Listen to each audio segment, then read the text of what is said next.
Alright guys, it's me again, working on my way to get famous, but until then, let's do some trig. Alright, so I talked about this in the last video and the last couple videos.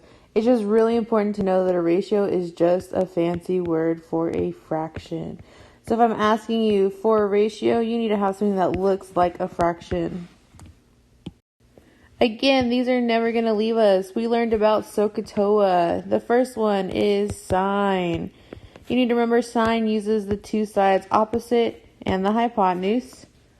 Cosine uses the adjacent and the hypotenuse. And finally, tangent uses the opposite and the adjacent. You can't forget these. If you do, you're going to have a really rough time with trig. So this video focuses in on writing trig ratios for triangles with just the letters. So I have this big triangle.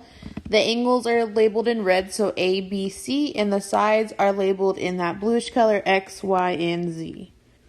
So for your test or maybe for a worksheet, something like that, I'm going to ask you to give me like the cosine of angle C. You first need to know that cosine is the adjacent over the hypotenuse. So I'm going to come in, I'm going to color in my angle C so I know what I'm working with. I still want to keep labeling my sides, and I'm going to label all three just to get in the habit. Remember, your hypotenuse is across from the 90-degree angle, so that side Y is our hypotenuse. The opposite side is across from our angle that we're looking at, so that is side X. And then finally, that means our last and final side, Z, has to be the adjacent side. So I now know that the cosine of angle C is equal to adjacent, so that's side Z, over the hypotenuse, which is side Y. And you just leave it like this. You're not supposed to do anything with it. We can't combine it. We can't reduce it, anything of that sort. So these next two are just going to be practicing how to identify them and stuff along those lines.